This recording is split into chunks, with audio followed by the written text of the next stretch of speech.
행복한 안식일입니다. 이렇게 화창하고 행복한 안식일에 서중학교에서 여러 성도님들과 함께 예배할 뿐만 아니라 말씀을 전할 수 있는 특권을 허락하신 하나님께, 그리고 또 이 자리를 내어주신 담임 목사님과 또 여러 성도님들께 진심으로 감사드립니다. 정말 오랜만에 서중학교에서 예배를 드리는 것 같습니다. 2년 전까지만 해도 저도 지역교회에서 목회를 하고 있었기 때문에 안식일에 시간을 내는 일이 쉽지 않았습니다. 2년 전에 연합회로 자리를 옮기게 되고 또 이정환 목사님께서 초청해 주셔서 마음속으로만 늘 궁금해하고 그리워하던 서중앙교회를 이렇게 드디어 올 수 있게 되었습니다. 와 보니 아는 얼굴보다 모르는 얼굴이 더 많은 걸 보니 교회가 분명히 성장하고 있는 것 같습니다. 오랜만에 왔는데도 다 아는 얼굴들 뿐이라면 교회가 성장하고 있지 않다는 이야기겠죠.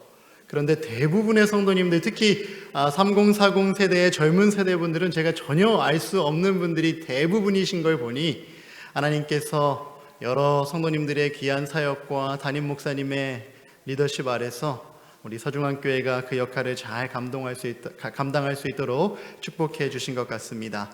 이렇게 좋은 소식들이 서중앙교회에서 계속해서 들려지기를 주님의 이름으로 간절히 기원합니다. 안식일 학교 시간에 제가 특별히 감동을 받았습니다.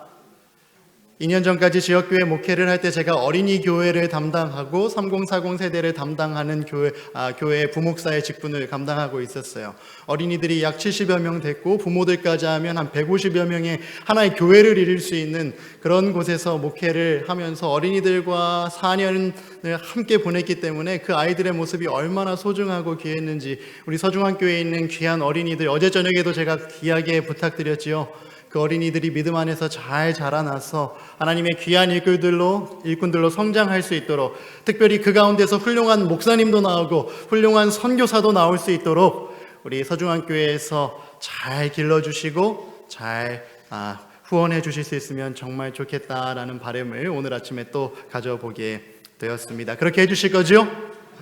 감사합니다. 오늘 아침에는 말씀에 앞서서 서중앙교회 모든 성도님들께 먼저 진심 어린 감사의 인사를 전하고 싶습니다. 이 이야기를 하려니 또 마음이 벌써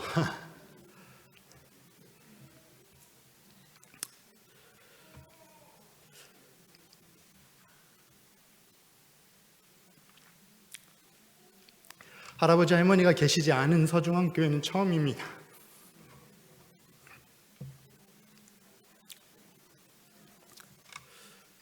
함께 예배하고 싶었는데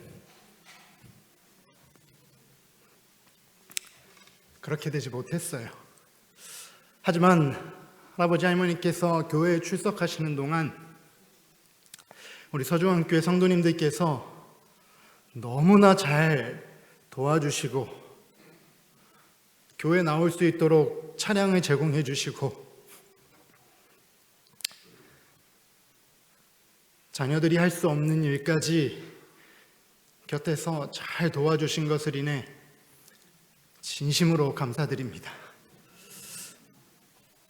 무엇이라고 말씀드려야 할지 모를 만큼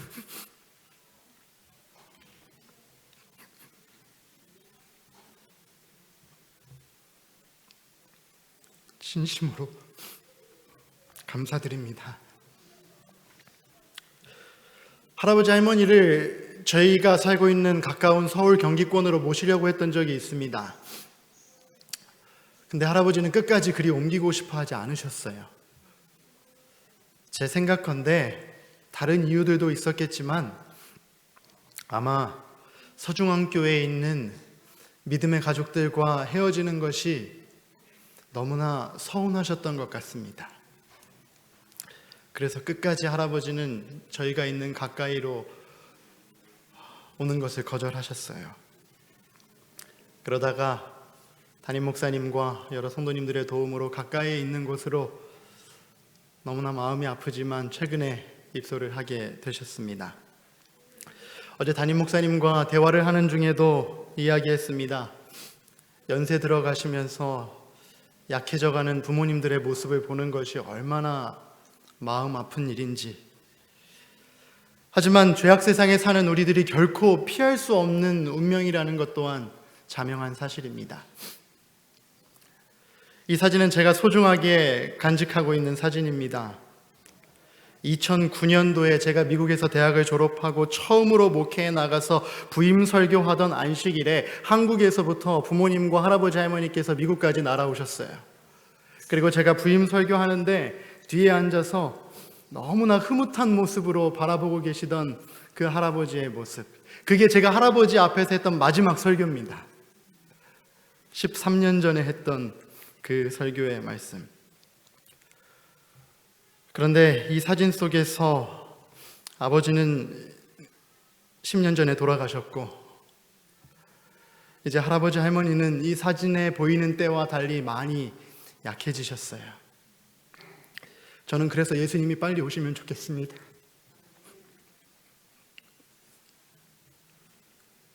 진심입니다. 아버지가 돌아가시고 제가 인생에서 가장 존경했던 두 분이 점점점 더 약해져 가시는 모습을 보면서 이 땅에 대한 욕심은 다 사라진 지 오래입니다. 예수님이 빨리 오셨으면 좋겠습니다. 그래서 더 이상 죽음이 없고 이별이 없고 아픔이 없고 고통이 없는 그 세상에서 우리가 영원토록 함께 살 수 있게 되기를 간절히 원합니다. 이 자리에 앉아 계시는 성도님들의 마음 가운데에도 지금 이 순간 떠오르는 얼굴들이 있으리라 생각합니다.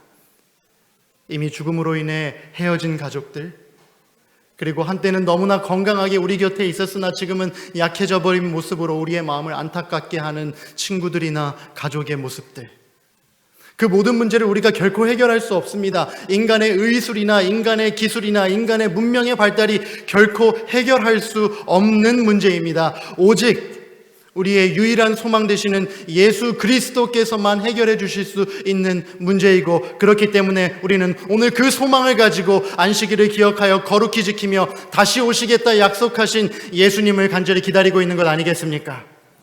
여러분들의 마음 가운데 그 예수님을 향한 간절한 기다림이 한치의 오차 없이 계속해서 날마다 새로워질 수 있게 되기를 간절히 기도합니다. 세상에 그 어떤 유혹과 세상에 그 어떤 시련이 있다 할지라도 하나님의 약속을 향한 우리의 마음 믿음만큼은 흔들리지 않을 수 있게 되기를 간절히 바랍니다. 다시 오시겠다고 수천 번이나 성경에 약속하셨던 예수님의 그 약속에 대한 확신이 결코 흔들림 없을 수 있게 되기를 간절히 바랍니다. 이 자리에 있는 우리 어린아이들의 마음에서부터 이제 나이가 많이 들어 힘이 쇠약해지시고 계신 성도님들의 마음에 이르기까지 하나님께서 그 믿음에 대한 확신을 오늘 이 아침 심어주실 수 있게 되기를 간절히 기원합니다. 그 약속이 이루어지는 날 우리는 영원한 나라에 들어가게 될 것입니다.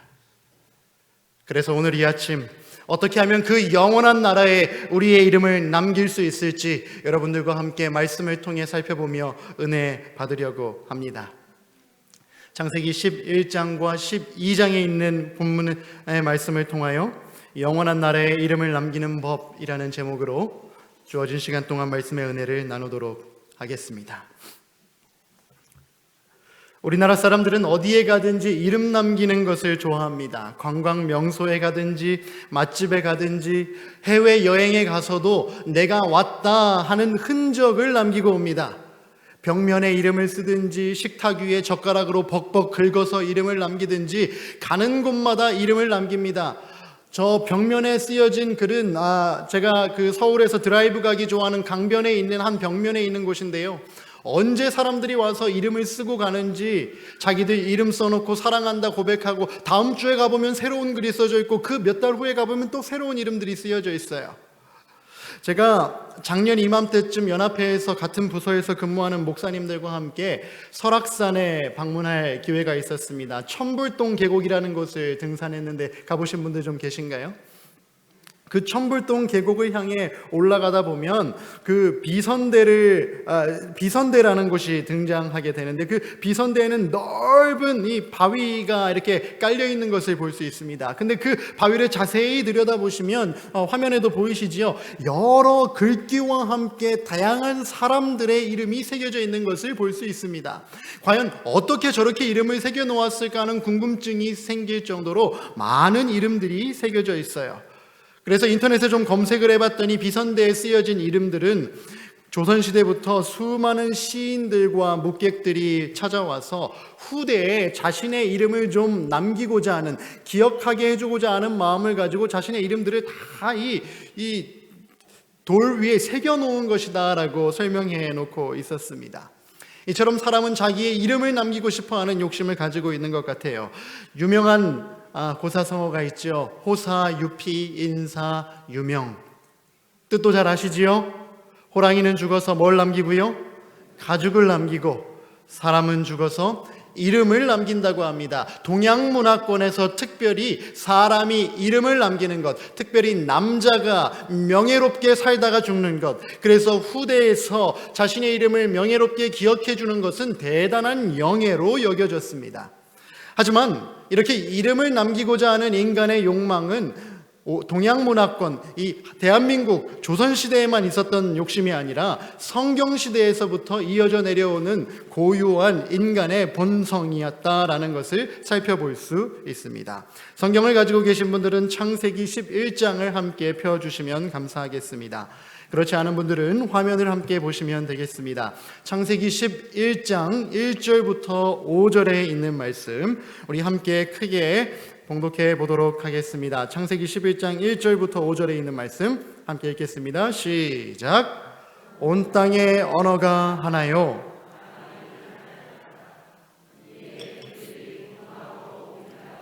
신할 평지를 만나 거기 거류하며 서로 말하되, 자, 벽돌을 만들어 견고히 굽자 하고, 이에 벽돌로 돌을 대신하며 역청으로 진흙을 대신하고, 또 말하되, 자, 성읍과 탑을 건설하여 그 탑 꼭대기를 하늘에 닿게 하여 우리 이름을 내고 온 지면에 흩어짐을 면하자 하였더니, 여호와께서 사람들이 건설하는 그 성읍과 탑을 보려고 내려오셨더라. 아멘. 지금 함께 읽은 이 말씀은 노아 홍수 사건 이후에 있었던 바벨탑 사건의 서론의 이야기가 기록되어 있는 부분입니다. 창세기의 연대를 연구한 성경학자들에 의하면 바벨탑 사건은 노아 홍수 이후에 약 100여 년이 지난 이후에 일어난 사건이었다라고 이야기합니다. 노아 홍수 이후에 100여 년간 방주가 멈추어 있던 그 아라랏산 근경의 산악지대에서 살고 있던 노아의 후손들은 보다 더 살기 좋은 삶의 터전을 찾아서 산에서 내려와 비옥한 평지가 있는 동쪽, 조금 더 정확히 말하자면 동남쪽으로 서서히 이동하기 시작합니다. 그리고 창세기 10장 10절부터 12절의 기록에 의하면 그렇게 동남쪽으로 이동했던 민족은 이 노아의 세 아들 중에 노아로부터 저주를 받았던 그의 아들 함의 후예들이었습니다. 부조와 선지자에는 그 후예들의 이야기를 이렇게 기록하고 있어요.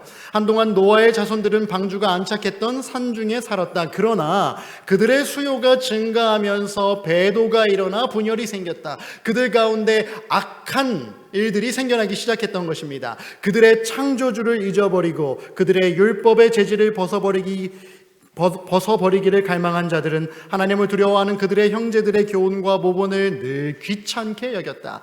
그리하여 얼마 후에 그들은 하나님을 경배하는 자들과 분리되기로 결정했다라고 해놓고 있습니다. 그러므로 이 함의 후예들은 다른 두 형제들의 후예들과 달리 하나님의 계명에 순종하는 것을 즐거워하지 않았던 것 같습니다. 그리고 그들과 함께 사는 것이 불편했던 것 같아요. 하나님의 계명에 따라 순종하며 살기보다는 자신들의 욕망에 따라 살고자 하는 욕심을 가지고 산악지대에 살고 있던 다른 형제들의 후손들과 분리되어 좀 더 살기 편한 곳을 향해 동남쪽으로 이동해 내려갔던 것입니다. 그렇게 이동하던 중에 그들의 마음에 딱 맞는 장소를 발견하게 되는데, 우리가 함께 본문에서 읽었던 바와 같이 그 땅의 이름은 시날이라고 불리우는 시날 평지였습니다.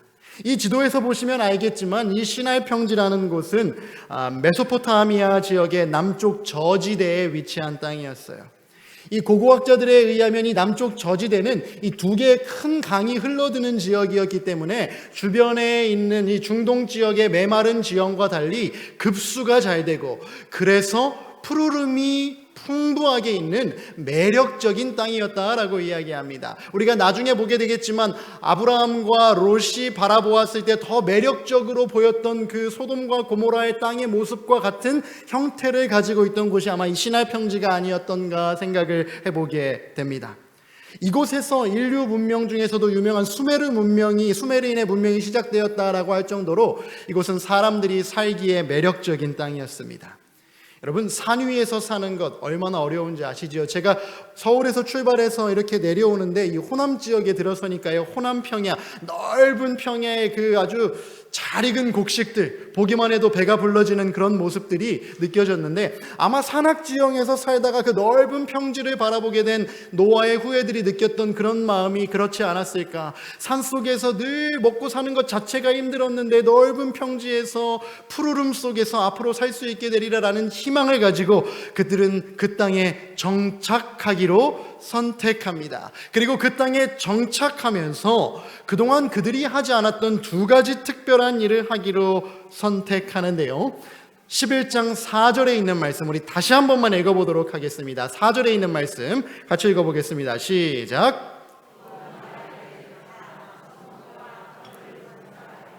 그 탑 꼭대기를 하늘에 닿게 하여 우리 이름을 내고 온 지면에 흩어짐을 면하자 하였더니. 아멘. 두 가지 일을 하자고 합니다. 첫 번째 뭐 하자고요? 네, 성읍과 탑을 건설하자. 어디까지에 닿는?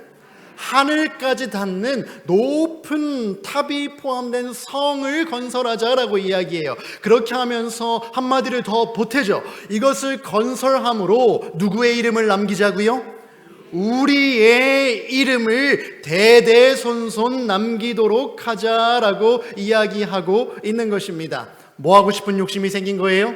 자신들의 이름이 영원히 역사 속에 남게 되기를, 자신들이 후손들로부터 존경받기를 원하는 마음이 생겼던 거예요. 이들은 아까도 살펴보았죠. 하나님의 계명을 거부한 자들, 거룩한 자들과 공존하기를 거부한 자들이었어요. 그러므로 그들은 이 상징물과 같은 바벨탑을 통해서 하나님의 이름을 높이고자 했던 것이 아니라 누구의 이름을 남기고자 했다고요? 자신들의 이름을 남기고자 했다라고 분명히 성경은 이야기합니다. 그래서 재림교회 성경 주석을 살펴보면 이런 말씀이 기록되어 있더라고요. 바벨탑은 그 건축자들의 우월한 지혜와 기술에 대한 하나의 기념비가 될 것이었다. 그들의 이름, 곧 명성을 내기 위해서 사람들은 스스로 어려움과 위험과 궁핍을 기꺼이 견딘다. 명성에 대한 욕망은 분명히 그 탑을 쌓기 위한 추진 동기 중에 하나였으며, 또한 그러한 건축물에 대한 자랑은 다른 성스럽지 못한 계획들을 이루기 위한 연합을 지탱해 줄 것이었다. 누구의 이름을 남기기 위한 목적이었다고요? 자신들의 명성을 위해 더 높은 지위를 차지하고자 했던 인간의 욕망의 상징물이 바로 바벨탑이었다라는 것입니다. 하나님의 계획은 사실 이것이 아니었어요. 하나님께서는 인류를 창조하신 후에 온 땅에 충만하라 명령하셨어요. 하나님께서 인류에게 온 땅에 충만하라라고 명령하신 이유가 무엇이었을까? 가는 곳마다, 그들이 땅 곳곳마다 가는 곳마다 누구의 이름이 높여지기를 원하셨던 거예요? 하나님의 이름이 높여지기를 원하셨어요. 그래서 하나님께서는 그들에게 한 곳에 모여 살기를 명령하신 것이 아니라 온 땅에 흩어져서 충만하라 하셨어요. 하지만 죄악으로 물든 인간의 욕망은 그들 나름대로의 왕국을 건설케 하였고, 그 왕국을 통하여 하나님의 이름이 아니라 누구의 이름을요? 인간의 이름을, 자신들의 명예를 남기고자 했다라는 것입니다. 사랑하는 서중앙교회 성도 여러분, 오늘 우리가 살아가는 세상의 모습은 어떠한지 한번 살펴보시게 되기를 간절히 바랍니다. 성경에 이야기가 기록된 지 수천 년이 지났지만 똑같은 욕망이 인간의 마음에 자리 잡고 있지 않은지 정직하게 살펴볼 수 있는 시간이 될 수 있게 되기를 간절히 바랍니다. 하나님을 믿지 않는 바깥 세상에 있는 사람들뿐만 아니라 하나님을 믿는다고 고백하며 매 안식일 또는 매 주일 성경을 가슴에 끼고 교회에 나오는 성도들의 모습 속에는 이러한 모습이 없는지, 우리는 정직하게 그렇게 고백할 수 있는지 솔직하게 하나님 앞에 설 수 있는 시간이 될 수 있게 되기를 간절히 바랍니다. 신앙인의 이름을 가지고 있지만 여전히 우리의 이름을 남기고자 하고, 여전히 내가 높임 받기를 원하고, 교회에서 내가 더 높은 지위를 차지하기 원하고, 우리 교회가 다른 교회보다 더 유명해지기를 원하고, 하나님의 영광이 드러나야 할 자리에 우리 개인의 이름이 영광을 대신하고 있지 않은지는 다시 한번 살펴볼 필요가 있지 않은지, 그 사람들처럼 바벨탑을 쌓고 있지는 않지만 우린 나름대로 우리의 삶에 영적인 바벨탑을 쌓아 올림으로 하나님의 영광을 가리우고 있지는 않은지 생각해 볼 필요가 있겠다 하는 것입니다. 특별히 3040 가족 어머님들, 아버님들, 우리 자녀를 양육하면서 어떠한 목적을 위해 이 자녀를 위해 시간을 투자하고 재정을 투자하고 있는지 정직하게 한번 생각해 보시게 되기를 간절히 바랍니다. 세상에 있는 다른 여타 부모들이 이 아이들이 어떻게 되기를 원하는 그와 똑같은 기준으로 우리가 아이들을 키우고 있지는 않은지, 이 아이들이 자라서 훌륭한 법관이 되고 훌륭한 의사가 되고 사회에서 인정받는 아이들로 자라면서 그렇게 어깨에 으스대면서 살 수 있게 되기를 기대하고 있지는 않은지, 그러는 과정 가운데 하나님께서 우리에게 기대하시는 삶의 원칙들은 조금씩 타협되어 가고 있지는 않은지 정직하게 우리 자신을 돌아볼 수 있는 시간이 될 수 있게 되기를 간절히 바랍니다. 몇 해 전 오랜만에 어린 시절 가깝게 지내던 친구를 하나 만나게 되었습니다.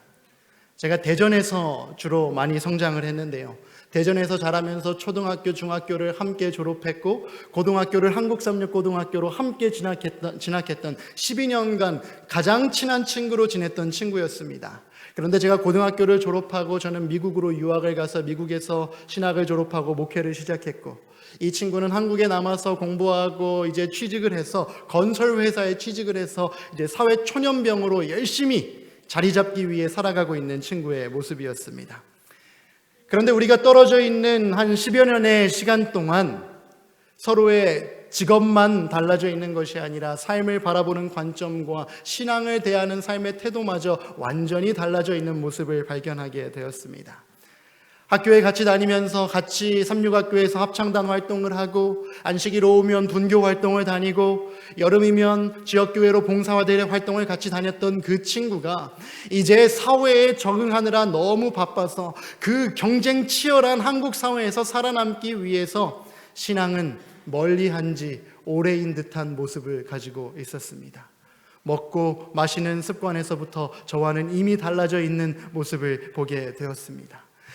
그 친구와 여러 대화를 오랜 시간 동안 나누던 중 이야기가 조금 더 진지하게 진행이 되었습니다. 그리고 제가 신앙적인 질문을 몇 가지 던졌지요. 그리고 지금 교회 출석은 어떻게 하고 있느냐 이야기를 던졌을 때 그 친구는 주저함 없이 저에게 이렇게 이야기했습니다. 일도야, 나는 내가 다니는 사회에서, 직장에서 인정받고 성공하기 위해서라면 신앙은 얼마든지 포기할 수 있어. 지금 나에게 중요한 것은 교회 다니면서 언제 이루어질지 모르는 예수님의 재림에 대해 이야기하는 그 교회 설교 듣는 게 아니라 사회에서 자리 잡고 성공하는 거야. 그래야 내 자식도 먹여 살리고 인정받고 승진하고 떵떵거리며 살 수 있지 않겠니? 너는 아직 바깥 세상에 안 살아봐서 몰라. 그런 한심한 듯한 눈빛으로 저를 바라보면서 내 목표는 이 땅에서, 직장에서 성공하고 가정에서 부인과 자녀들에게 칭찬받는 남편이 되는 거야 라고 아주 거리낌 없이 자신 있게 이야기하는 그 친구의 모습을 보았습니다. 한편으로는 공감해 주어야겠다라는 생각이 들기도 했지만 다른 한편으로는 너무나 안타까운 마음이 들었어요. 12년간 재림 교육을 함께 받고 삼육 교육을 통해서 뭐가 중요한지 계속해서 배웠음에도 불구하고 사회에 진출하자마자 너무나 쉽게 포기되어져 버리는 우리의 신앙. 어떻게 해서부터 무엇이 잘못되었는가? 내가 교회로 돌아가서 어떻게 우리의 젊은이들을 훈련시키고 교육시키고 가르쳐야 할 것인가에 대한 본질적인 질문이 제 마음 가운데 들기 시작했어요. 그런데 이것이 제 친구만의 이야기이겠습니까? 제가 함께 졸업했던 삼육학교의 친구들 중 절반 이상이 다 교회를 떠났어요. 사회 속에서 살아가면서 세상이 중요하다고 하는 그 가치를 다 쫓아서 살아가고 있는 친구들이 훨씬 더 많아요. 여러분들 지금 머릿속에도 떠오르고 있는 자녀들이나 손자녀들이나 친인척들의 모습들이 있으실 것입니다. 하지만 만약 그런 모습들로 인해서 여러분들의 마음 가운데에도 흔들림이 있다면 나도 그쪽으로 한번 가볼까? 교회 열심히 다녀봤더니 여전히 내 삶은 힘들고 여전히 하나님께서 약속하신 그 약속은 이루어지지 않는 것 같고 그래서 답답하고 그래서 오히려 세상 중심적으로 살아가는 내 친구들이나 내 가족들이 훨씬 더 잘 살고 있는 것 같은 모습이 보여서 내 신앙에 대한 회의가 들고 의심이 들고 계신 분들이 계시다면 이 바벨탑의 결론의 이야기에 한번 집중해 보실 수 있게 되기를 간절히 바랍니다. 창세기 11장 7절과 8절의 말씀, 우리 큰 목소리로 한번 읽어보겠습니다. 시작.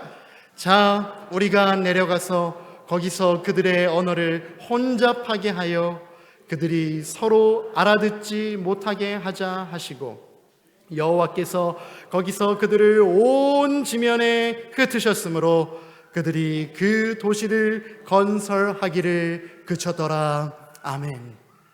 하나님께서 더 이상 그들의 악한 모습과 동기를 두고 보실 수 없으셨던 거예요. 그들은 그들 나름대로 성공할 수 있다고 생각하면서 자신했습니다. 하지만 하나님이 보시기에 악한 일을 하나님께서는 멈추시겠다 말씀하시고 친히 이 땅으로 내려오셨어요. 그런데 우리가 기억할 부분이 있습니다. 하나님께서 이 땅에 내려오셔서 그들을 지면에서부터 흩으신 것은 그들을 향한 저주나 그들을 향한 형벌이 아니었다는 거예요. 오히려 하나님께서 그들의 계획이 성공하도록 내버려 두셨다면 그 행위가 그들을 향한 저주나 심판이 될 것이었습니다. 왜요? 그들의 악한 길을 아무도 막아서지 않는다면 그들에게 구원받을 기회가 있어요, 없어요? 없어요. 그들의 마음은 갈수록 더 완고해질 것이고 그들은 점점점 더 멸망의 길로 깊이 빠져들어갈 것이었습니다. 그렇기 때문에 다시 한번 그들에게 구원의 길을 허락하시기 위하여 하나님께서 친히 내려오셔서 그들을 흩으신 것이었습니다. 그들이 경험하기에는, 그들이 느끼기에는 너무나 고통스러운 일이었지만 그 고통마저도 하나님께서는 그들의 구원을 위한 수단으로 다시 한번 사용하기를 원하셨던 것입니다. 사랑하는 소중한 교회 성도 여러분, 여러분들의 계획하는 모든 일들이 사람의 눈에 보기에 좋을지라도 계획대로 이루어지지 않는다면 하나님께 불평하고 하나님께 원망하는 것이 아니라 이 또한 하나님께서 나를 믿음의 길 안에서 인도하시고자 하는 구원의 섭리이구나 하고 하나님께 감사하실 수 있는 믿음 달라 기도하실 수 있게 되기를 간절히 바랍니다. 왜냐하면 우리는 다니엘서 2장의 예언을 통하여 이 세상 역사가 어떻게 진행될지를 이미 알고 있는 예언의 백성들이기 때문에 그렇습니다.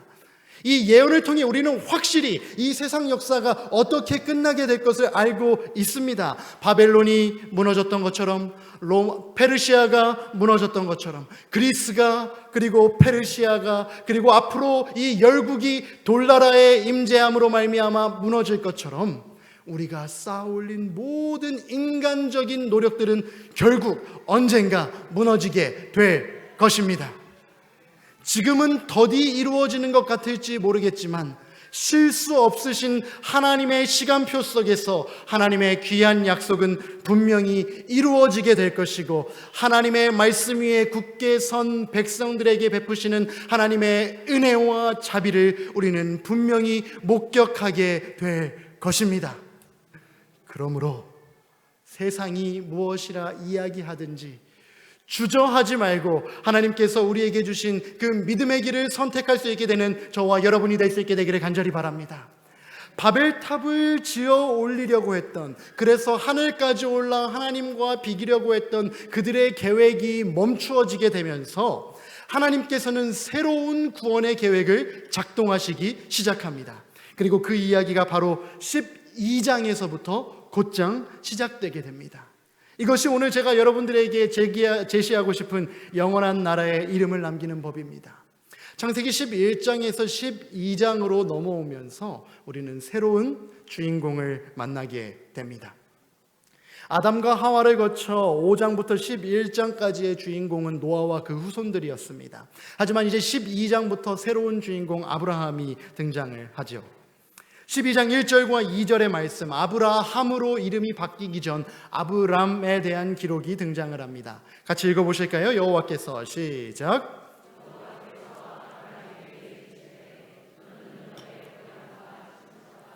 아버지의 집을 떠나 내가 내게 보여줄 땅으로 가라.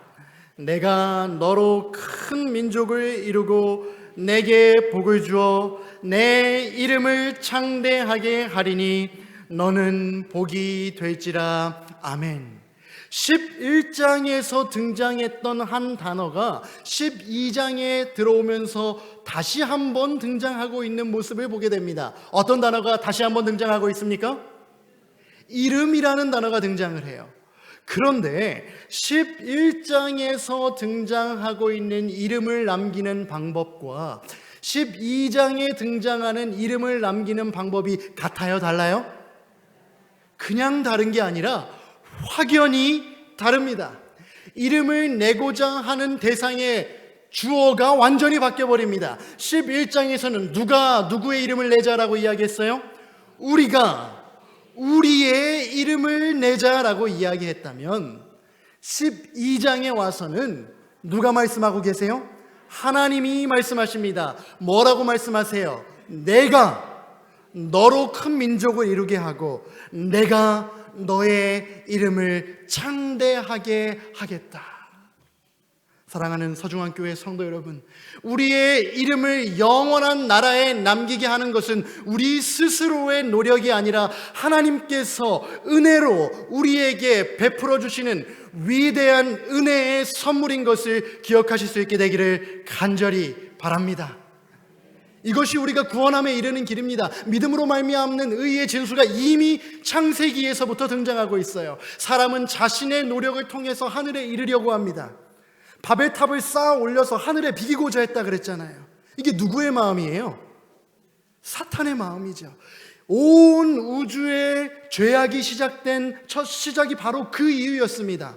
하나님의 자리에 내가 오르려고 하는 마음, 나의 위대함을 통해서 하나님과 비기려고 하는 마음, 이것이 죄의 본질입니다.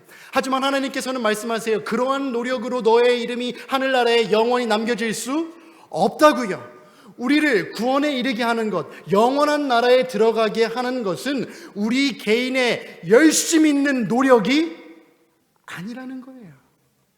어떤 사람들은 여전히 그렇게 믿어요. 은혜의 십자가가 있음에도 불구하고 그 은혜의 십자가에 나의 노력을 좀 더해서 하나님께서 나를 구원하시는 일에 내가 좀 하나님께 협력해서 좀 하나님을 도와드려야지만 내가 구원함에 이를 수 있다라고 믿고 가르치는 사람들도 있어요. 하지만 성경은 분명히 이야기합니다. 우리의 이름을 영원한 하나님의 나라에 남기는 것은 우리의 노력이 아니라 누가 하시는 일이라고요? 하나님께서 전적으로 하시는 일입니다.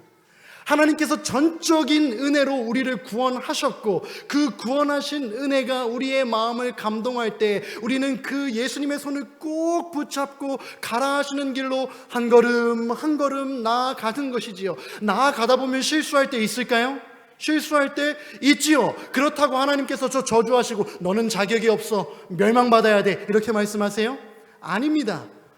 아브라함의 여정이 어떻습니까? 하나님께서 가라 하셨을 때 그때부터 믿음의 여정을 한 걸음 한 걸음 시작합니다. 하지만 그 여정 가운데 실수하는 모습 있어요, 없어요? 분명히 있습니다. 그럼에도 불구하고 하나님께서 아브라함에게 저주하신 것이 아니라 내가 너를 통해 큰 민족을 이루리라 하신 그 믿음의 계보, 남은 자손의 계보를 아브라함의 씨앗으로부터 계속해서 이어가지 않으십니까? 그리고 아브라함을 의롭다 여기시고 히브리서 11장에 가면 믿음의 조상들의 계보 속에 아브라함의 이름이 분명히 기록되어 있지 않습니까? 우리의 행함으로 이루어지는 것이 구원이 아님을 분명히 기억하실 수 있게 되기를 간절히 바랍니다. 아브라함의 등장에서부터 시작되는 이 믿음의 여정, 여러분, 그런데 아브라함에게 그 믿음의 여정을 걷는 것이 쉬운 일이었을까요? 우리는 결론을 다 알고 있기 때문에 믿음의 조상인 아브라함은 당연히 그렇게 할 수 있었을 거야 라고 생각할 수 있을지 모르겠습니다.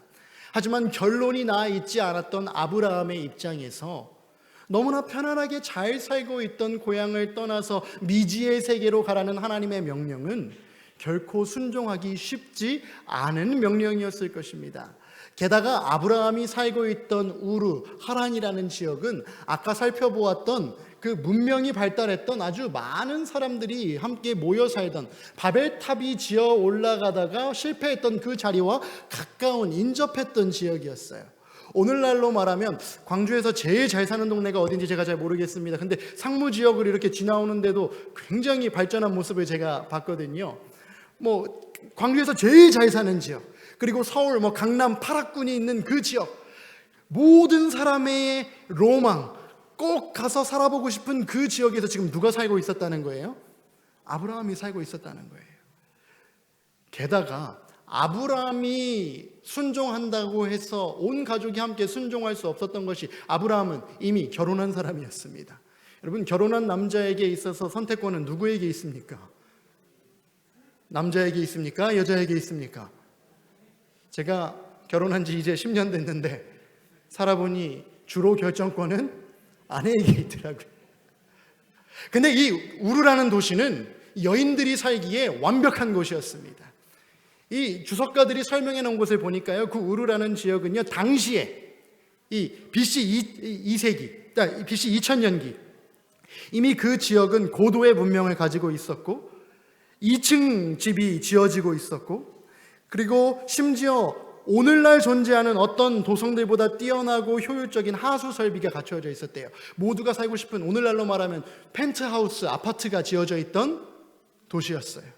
그리고 복원된 여러 학교들의 수업 과정을 살펴보니까요, 우르의 학교들에서는 읽기와 쓰기와 수학과 지리 등이 이미 당시에 가르쳐지고 있었대요. 자녀 교육을 위해서도 이보다 완벽한 곳은 없어요. 아직 자녀를 갖기 전이긴 하지만 자녀에 대한 소망을 갖고 있었기 때문에 이 땅은 결코 떠나서는 안 될 땅이에요. 이런 상황 가운데 아브라함이 아내를 설득하고 가족들을 설득해서 편안한 삶의 터전을 떠나는 것 결코 쉬운 일 아니었을 거예요. 하지만 아브라함은 자신에게 내가 너의 이름을 창대케 하겠다 하신 그 하나님의 약속을 굳건히 붙잡기로 결심했던 것입니다. 그리고 그 믿음을 가지고 아마 사라를 설득하지 않았을까 저는 생각해 보게 됩니다. 거룩한 상상력을 가지고요. 왜냐하면 하나님께서 주신 약속이 너무나 위대했거든요. 내가 보여줄 땅으로 뭐 하기만 하면, 가기만 하면 너로 큰 민족을 이루고 복을 주어 창대하게 하리라. 여러분들이라면 어떤 선택을 하시겠어요? 여러분들이라면 당장 눈앞에 보이는 그 화려함을 선택하시겠습니까? 아니면 눈에 보이지 않으나 너무나 분명한 하나님의 약속을 선택하시겠습니까? 세상적인 기준으로 본다면 남아있는 게 맞아요. 많은 사람들은 남아있으라고 조언할 거예요. 하지만 우리는 세상 사람들과 다른 길을 걷기로 선택한 사람들이에요. 왜냐하면 우리를 향한 하나님의 사랑이 얼마나 위대한 것인지를 우리는 말씀을 통해 이미 알고 있는 자들이기 때문에 그렇습니다. 예언의 신의 말씀을 보면 아브라함은 자신들을 위해 베풀어진 구속의 경륜을 하나님의 은혜를 통해 바라보았다라고 이야기해요. 그랬기 때문에 그 구속의 경륜을 깨닫고 있었던 아브라함은 세상이 주는 즐거움과 세상이 주는 만족보다 훨씬 더 위대한 상급이 자신 앞에 놓여 있음을 믿음의 눈으로 바라보았고, 그래서 하나님께서 가라 했을 때 깊게 생각하지 않고 단순하게 I will go 했던 것입니다. 내가 가겠습니다 라고 이야기했던 거예요. 재림교회 주석에는 또 이런 설명이 있습니다. 참된 위대함은 하나님의 명령들에 대하여 순응하고 그분의 거룩한 목적을 위해 협력함으로써 이르러 올 것이었다. 이제 두 그룹을 비교합니다. 바벨론의 건축자들은 하나님의 권위에 도전함으로써 그 자신들의 이름을 내고자 생각했었으나 그들의 이름 중에 하나도 보존되지 못하였다. 여러분, 바벨탑을 짓고자 노력했던 사람들의 이름 하나라도 성경에 기록되어 있습니까? 누가 바벨탑을 짓기 위해 노력했는지에 대한 기록 여러분들 가지고 계십니까? 그들은 그들 나름대로 스스로의 노력을 통해 이름을 남기고자 했지만 철저하게 실패했어요. 하지만 이와 반대로 아브라함은 명망을 얻기 위해 하나님이 인도하는 곳이면 어디든지 단순히 따라갈 것이었다. 아멘. 사랑하는 서중학교의 성도 여러분, 저는 이게 믿음의 여정이 아닐까 생각합니다. 믿음이란 우리의 삶을 조금 더 단순화시키는 거예요. 하나님을 믿으면서도, 예수님을 믿으면서도 내 삶이 너무 복잡하다면 뭔가 문제가 있는 것이라고 한번 자체 진단을 해볼 필요가 있습니다. 아브라함도요, 얼마든지 복잡하게 살 수 있었어요. 예수님께서 명령을 주셨을 때 이것 따지고 저것 따지고 다른 사람들과 조언을 구하면서 이렇게 해볼까 저렇게 해볼까 인간적인 계획 쫙 펼쳐놓은 다음에 그 중에 뭐가 제일 좋은지 선택할 수도 있었어요. 하지만 아브라함은 여기 기록된 말씀대로 빨간 글자 어떻게 선택했어요? 단순하게 선택했어요. 누가 말씀하시면, 하나님이 말씀하시면 그것이 정답이라 생각하고 하나님의 인도하심에 따라 따라가기로 믿음의 결정을 내렸던 것입니다. 왜냐하면 그 길이 자신의 이름이 창대하게 될 수 있는, 영원한 나라에 자신의 이름이 남겨질 수 있게 되는 비결이라 아브라함은 믿었기 때문입니다. 사랑하는 서중학교의 성도 여러분, 우리의 구원의 여정 또한 마찬가지임을 기억하시게 되기를 간절히 바랍니다. 신앙을 너무 복잡하고 어려운 것으로 만들지 않게 되시기를 간절히 바랍니다. 전도하면서 누군가에게 신앙을 너무 어려운 것으로 제시하지 않게 되시기를 바랍니다. 먼저 이거 하고 저거 해야지만 구원받을 수 있어라는 율법주의적인 신앙으로 누군가의 마음에 부담을 먼저 안겨주지 않게 되기를 간절히 바랍니다. 예수님께서 우리를 위해 십자가에 달려 돌아가셨고 그것을 믿음으로 받아들임으로 내 삶이 성령님의 역사하심으로 변화되기 시작하면 억지로 그렇게 하려고 하지 않아도 내 안에 역사하시는 성령님의 역사하심으로 그 변화가 일어나는 것이지, 내가 열심히 노력하고 이거 하려고 애씀으로 인해서 이루어지는 것이 결코 아님을 기억하시게 되기 바라요. 종교개혁을 일으켰던 마틴 루터의 경험이 그런 것 아니겠습니까? 그 사람은요, 하나님의 이 구원의 경륜을 제대로 이해하지 못했을 때 이 하나님의 모습을 상상만 해도 너무 힘들었다라고 이야기했어요. 그렇게 카톨릭 교회에서 가르쳐 왔거든요. 순종, 율법에 대한 순종, 교회의 전통에 대한 순종이 너희를 구원으로 이끌 것이다. 하지만 종교개혁자들이 종교개혁을 일으킨 이유가 무엇입니까? 하나님께서 우리에게 주신 구원의 길은 그것이 아니거든요. 하나님께서 전적인 은혜로 우리에게 구원의 은혜를 허락해 주시고 그 구원의 은혜에 감격한 자들이 하나님 안에 거하기로 결심하면 그 거함의 결과가 요한복음 15장에 보면 어떤 열매를 맺게 되는 거예요? 풍성한 열매를 맺게 되는 거예요. 그 열매가 맺게 되는 과정 속에서 우리는 기쁜 마음으로 순종의 삶을 살 수 있게 되는 것이지요. 그것이 아브라함이 선택한 영원한 나라에 이름을 남기는 방법이었음을 여러분들 기억하시게 되기를 간절히 바랍니다. 우리 서중앙교회에 있는 모든 성도님들, 영원한 나라에 우리의 이름이 기록되어 있어야 하겠죠. 저는 제 이름이 거기에 꼭 있으면 좋겠어요. 아까 처음에 서두에 말씀드렸던 것처럼 저희 아버지가 환갑도 되기 전에 돌아가셨습니다. 아버지의 뇌에 암이 생겨서 돌아가시기 전에 저랑 대화도 마지막으로 못 하셨어요. 저는 미국에 살고 있었고 아버지는 한국에 계셨는데 제가 마지막에 한국에 들어와 보니까 아버지의 모든 기능이 이미 약화되어 있어서 올바른 정신을 가지고 저랑 소통할 수가 없었어요. 아버지가 돌아가신다는 소식을 듣고 아버지 임종을 살피기 위해 1인실로 들어갔는데 눈만 껌뻑껌뻑하고 계시지 저에게 뭔가 말을 하고 싶으신 것 같은데 아무런 대화를 할 수가 없었어요. 그 귀에다가 대고 아빠 사랑해요. 하늘나라에서 다시 만나요. 라고 마지막 인사를 드린 게 제가 아버지와 나눈 마지막 인사인데요. 그 아버지와의 마지막 인사가 그게 끝이라고 생각하면 저는 너무나 억울하거든요. 아직 아버지에게 할 말이 있고 아버지에게 감사하다고 표현할 이야기가 있고 믿음 안에서 살 수 있게 도와주셔도 감사하다고 할 말이 있는데 만약에 이 땅에서의 삶이 전부라면 저는 너무 억울하거든요. 그래서 예수님 꼭 오셔야 돼요. 그리고 예수님 꼭 오셨을 때 제가 하늘나라에 들어갈 준비가 되어 있어야 돼요. 근데 저의 행함으로 그 준비를 이룰 수 없음을 저는 믿어요. 아브라함이 했던 것처럼 예수님께서 말씀하시면 단순히 그 길을 따라가기로 저는 오늘도 결심합니다. 사랑하는 성도 여러분들도 그런 결심으로 살아가실 수 있게 되기를 간절히 바랍니다. 그러면 누가 이 우리의 이름을 창대하게 해주신다고요? 이 우리의 이름을 창대하게 하는 일에 있어서 주어의 자리, 그 주어 자리에 우리의 이름이 결코 들어갈 수 없음을 기억하시게 되기 바랍니다. 그 창대케 하시는 일은 누가 하시는 일이라고요? 하나님께서 하시는 일이에요. 이 복음을 여러분들 주변에 있는 많은 사람들에게 꼭 전해주시게 되기를 간절히 바랍니다. 그 복음의 생명을 걸었던 사람들이 우리 믿음의 선조들이었습니다. 마지막으로 이 이야기를 드리고 오늘 설교를 마치려고 합니다. 우리의 믿음의 선배님들은 1930년대 일제치하에서도 신사참배와 함께 일어난 이 교회 탄압으로 인해서 큰 고생을 하셨습니다. 일본 제국이 영원해야 할 것인데 일본 제국이 영원하기 위해서는 하나님의 나라가 이 땅에 임하면 돼요, 안 돼요? 안 되죠.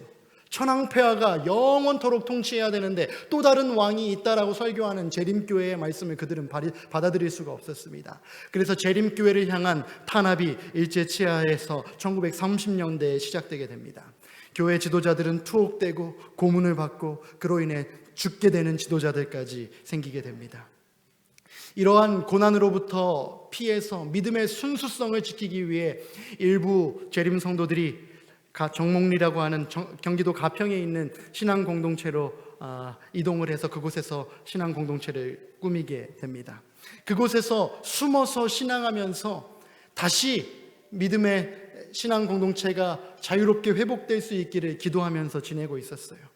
그런데 그렇게 애타게 기다리고 있던 어느 날 1943년 12월에 그 정목리 신앙 공동체로 편지 한 통이 도착을 합니다. 저기 왼편에 있는 편지입니다. 그 편지에 무엇이라 기록되어 있었는가? 교회 해산 통지서가 온 것입니다. 교회가 회복되기를 기다리고 있었는데 회복되기는커녕 오히려 해산 통지서가 내린 거예요. 제7일 안식일 예수 재림교라는 교단의 간판을 내리라는 명령이 일본 정부로부터 내려진 것입니다. 이 사실을 믿을 수가 없었어요. 그래서 그 신앙 공동체의 지도자 역할을 하고 있던 후에는 반내연 목사님이 되셨지만 당시만 해도 반내연 평신도 지도자였던 이 반내연 목사님께서 서울에 있는 회기동, 지금 연합회가 있는 그 자리입니다. 가까운 자리입니다. 서울 재림교회 본부를 향해 밤새 여행을 해서 그 추운 겨울날 찾아오십니다. 그렇게 찾아온 곳이 당시 한국연합회 본부입니다. 선교본부. 그 선교본부에 도착해 보니까 이미 1층, 2층 할 것 없이 집기들이 다 널브러져 있고 교회 지도자들은 다 뿔뿔이 흩어진 지 오래인 듯 보였습니다. 그래도 누군가는 있겠지 하고 2층으로 이렇게 올라가고 있는 복도에서 당시 연합회장님이셨던 오영섭 목사님, 빨간 동그라미에 쳐져 있는 그 목사님을 만나게 됩니다. 그리고 목사님께 여쭙습니다. 목사님, 제가 받은 이 편지가 사실입니까? 교회가 해산됐다는 것이 사실입니까? 끝까지 지키셨어야죠. 어떻게 교회가 해산되는 것을 그냥 지켜보고 계셨습니까? 눈물을 흘리며 질문하셨습니다. 하지만 당시 연합회장님이셨던 오영섭 목사님께서 반내연 목사님의 등을 토닥이시면서 반영재, 어쩔 수 없었다네. 아마 그 고문이 너무나 심했던 것 같아요. 경험하지 못한 자들은 설명할 수 없는 힘든 시간이었던 것 같습니다. 그래서 이야기하십니다. 훗날을 위해 지금은 잠시 뒤로 물러가 있도록 합시다. 현실이 그렇구나라는 사실을 깨달은 반내연 목사님, 지금도 연합회에서 청량리로 향하는 길에 떡전교라는 곳이 있습니다. 그 연합회 본부에서 청량리역으로 향한 이제 가평으로 다시 돌아가는 기차를 타기 위해 이 떡전교를 향해 걸어가시면서 하염없이 눈물이 흘러내리셨대요. 하나님, 도대체 이제 우리는 어떻게 해야 합니까? 믿음의 형제들은 지금 저기서 기다리고 있는데 우리는 어떤 선택을 해야 합니까? 우리도 그냥 뿔뿔이 흩어질까요? 그때 하나님께서 반내연 목사님에게 특별한 사명을 주셨습니다. 아직 끝나지 않았다. 아직 끝나지 않았다. 세상 사람들의 눈에는 끝난 것 같아 보이지만 아직 끝나지 않았다. 용기를 다시 얻습니다. 다시 기차를 타고 가평 신앙공동체로 정목리로 돌아오십니다. 그리고 그곳에서 믿음의 형제들에게 다시 한번 격려합니다. 교회는 해산되었으나 우리 포기하지 맙시다. 내가 전국 방방곡곡을 돌아다니면서 믿음의 형제들을 돌아보면서 재림신앙을 굳건히 하는 동안 여러분들은 이곳에서 믿음을 지켜주십시오. 그리고 제가 계속해서 이 선교 여행을 이어갈 수 있도록 선교 자금을 마련해 주십시오라고 부탁을 하고 반내연 목사님은 강원도에서부터 전라도에 이르기까지 복음을 전하기 위해 선교 여행을 계속해서 해가시면서 이 재림신앙의 불꽃이 꺼지지 않기 위해 선교 사명을 다하십니다. 그리고 목사님이 그렇게 하실 수 있도록 정목리 신앙공동체에 있던 사람들은 이 텃밭에서 일을 하고 노역을 나가서 일을 하면서 벌어들인 돈으로 이 반 목사님을 계속해서 후원합니다. 그런 선교의 역사가 이어져서 오늘날 우리가 한국 재림교회 120년의 역사를 맞이하게 된 것임을 기억하시게 되기를 간절히 바랍니다. 여러분, 신앙을 지키는 게 쉬웠던 때는 한 번도 없습니다. 아브라함에게도 어려운 도전이었고요.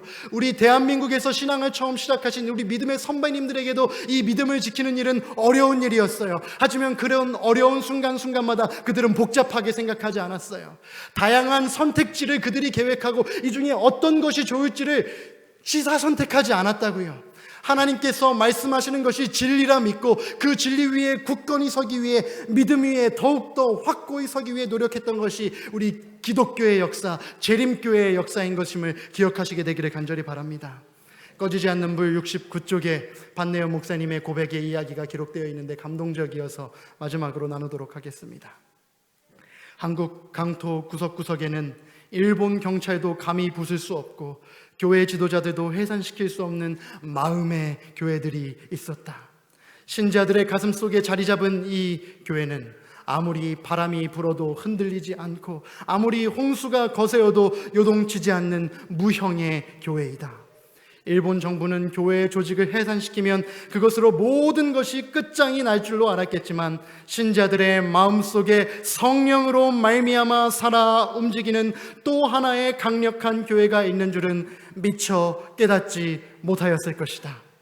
환란의 바람이 불 때 추풍 낙엽처럼 떨어져 나가는 신자들이 많았지만, 코로나가 지나고 나서 떨어져 나간 신자들이 분명 있기도 하지만, 회복되어지지 않고 있는 신앙의 모습들이 있기도 하지만, 중요한 문장입니다. 함께 읽겠습니다. 평소에, 시작. 평소에 진리의 뿌리를 받고 주님과 매일 동행하던 사람들은 교회가 해산되든 건물이 팔려가든 요동치 아니하고 주님과 여전히 교통하며 살았다. 아멘. 이러한 삶을 우리가 살 수 있게 되기를 간절히 바랍니다. 아무리 교회를 향한 핍박이 이어진다 할지라도 앞으로 예수님의 재림이 가까우면 가까울수록 기독교를 향한, 재림교회를 향한 핍박은 더욱더 거세지겠지만 그때를 대비하기 위해 지금 우리가 해야 할 일이 있다는 것입니다. 평소에 진리의 뿌리를 받고 주님과 동행하던 사람들은 어떠한 환난 가운데서도 보이지 않는 무형의 교회를 마음속에 품고 있었고, 교회에 함께 모이지 못하던 그 순간에도 함께 하시는 하나님의 은혜를 믿고 끝까지 믿음을 지켜 나갔다 하는 것입니다. 이 믿음의 선배들 예수님 재림하실 때 저는 분명히 구원받는 자의 무리에 속해 있을 것이라 믿습니다.